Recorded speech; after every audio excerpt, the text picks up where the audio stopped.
That's kind of an Elmore James thing. He was really into Elmore James, although Hendrix never really played slide, except for maybe his only recorded version would be the stuff in All Along the Watchtower. But he would do this thing where he'd kind of do this Elmore James. And the greatest Hendrix lick of all time. What he would do is he would take that, so if I'm in the key of B flat here, classic blues, box pattern. Anyways, so what he would do is he would bend up on the B string. Here I'm at the 9th fret.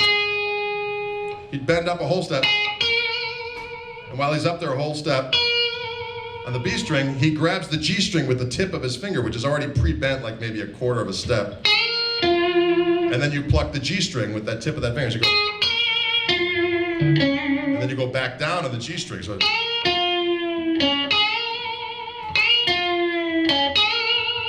And then what he would do is sometimes he would just even go chromatically down from that note first on the G string. Follow the blues scale down.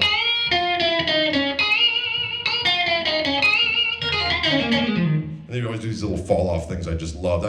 Where I traced this back from is he got it from Hubert Sumlin from Howlin' Wolf's band. He would do this over. And that's where Albert Collins got it from as well. You'd hear these little, I just call them kind of falling down the stairs licks. And so Hendrix would do this.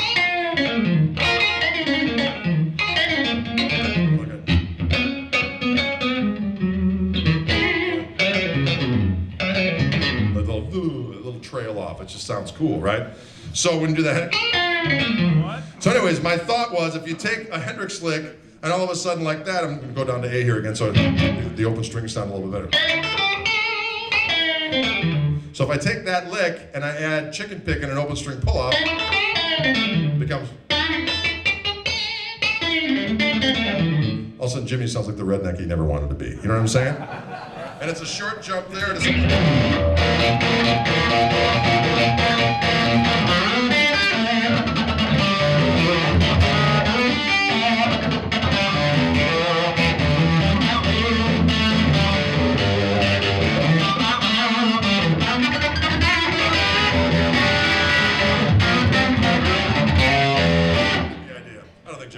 But maybe he would have.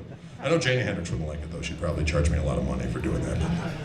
You get the idea. So the point is you can take any lick that you have and by adding these different stylistic nuance stuff, you can change it into being whatever, to get more bang for your buck. Renew, reuse, recycle. Now at one point, I got tired of doing the chicken pick with just the fingers and then switching back the pick here because I would do all my any kind of flat picking stuff. It would take me a split second between there.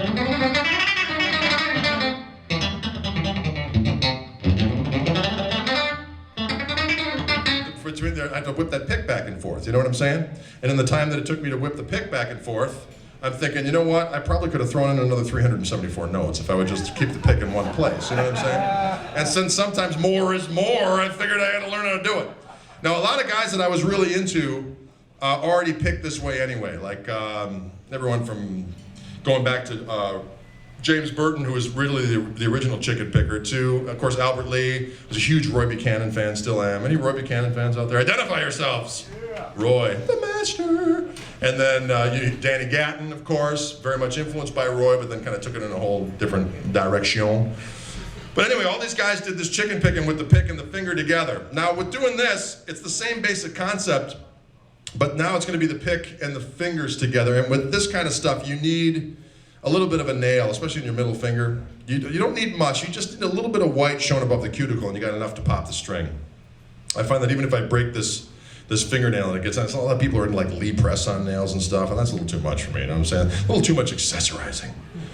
Not that there's anything wrong with it. Don't judge, don't hate. Anyways, but what I like to do is I need a little bit of a nail on that middle finger, and then I need a little bit longer one on my third finger when I start doing the banjo rolls and stuff, because the pad of my finger kind of extends a little bit farther out. So anyways, the gist of this basic technique of chicken picking, like before what I did with the first finger on the string and the thumb and going like this, now what I'm doing is I'm taking my middle finger with that nail on it, and I'm taking my pick, and the pick hits a note that's muted because your middle finger's right there, and then I lift up with that nail and pop it back down again. So between the two, you got fa-bam. So if I do it on the guitar, I'll put my middle finger down on the A string right by where the middle pickup is, and I'll put my pick down a little bit more towards the neck, and the first note is completely muted, but it's got a little more of a metallic jangle to it. So after I hit the first note, then I'm going to lift up with that middle finger and pop it like so.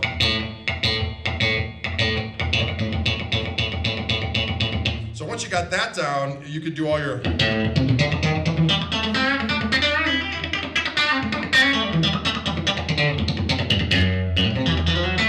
crapola, and you can hear it's got a lot more of a kind of a, I don't know, ice pick in the forehead type of a tone, as opposed to when I'm doing the bluesier stuff, I'll always end up using my fingers together, and you know.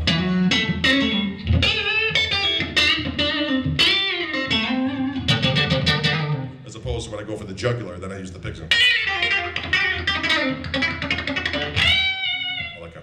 So you go between the two depending on what you want to do. And then that led me to doing a bunch of different stuff that initially, you know, the Chet Atkins stuff absolutely perplexed me to no end. I mean, the first Chet Atkins record I actually had, as I said, I didn't have an uncle, Jim Bob, that knew how to play like Chet. I just knew that Chet was cool and that he was mentioned all the time in these articles. But when I was in, you know, playing guitar in high school in the early 80s, one of the first records I got of Chet's was, there was an HBO special with Chet, and Mark Knopfler was on it, and some other folk, and he had this record out with Larry Carlton on it, and Earl Klug, and George Benson, and Steve Lukather, and all these guys.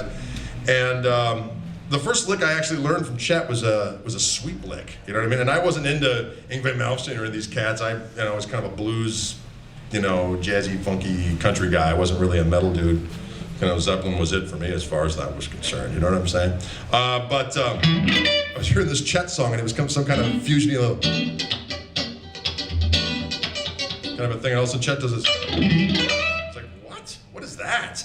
And so my first, you know, my first induction into sweeping was Chet, and basically it was just an E minor, took an E minor chord, bar chord that I'd done a lot down here, and he just did this thing where he did a hammer on to this G note, which is the minor third of the chord, up here at the 10th fret of the A string.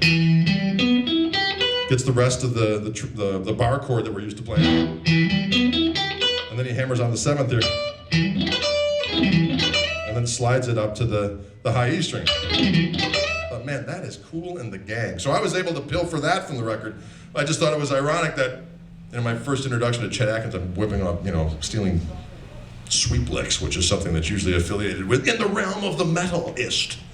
But later on, I started to get all these Guitar Player magazine compilation discs. You know, they had, you know, Roots of Country Guitar, volumes 1 and 2, and all this kind of stuff. And I would hear these tunes on there. I hear Merle Travis.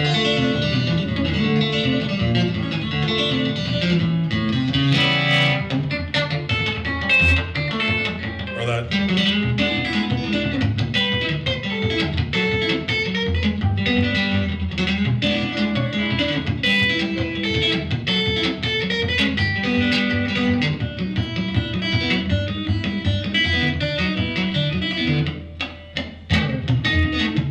So forth. I heard that, and I could kind of get that from the record, but the Chet Atkins stuff, I was just absolutely perplexed, because in addition to doing that back and forth stride piano-ish thing that was going on, like Merle Travis used to do, he added more complex melodies, so there was chords, bass notes, and melody on top of that. It absolutely perplexed me. So I remember I was, you know, affiliated with Hal Leonard by that point in time, and all of a sudden I saw this book that they had called the Chet Atkins fingerstyle guitar. I thought, wicked, I'll get this thing. But of course my sarcasm I was a little bit of a cynic, because I thought, oh, maybe this is gonna be like that Hendrix book I bought back in the day, where it's some innocuous chart without the right stuff in there. So I get this thing, and I start working through it, and I'm like, oh my God, this is right off the record. It was an absolute windfall. I was like, oh my God, this is something, I'm actually gonna be able to play this stuff now. So I remember it took me a long time.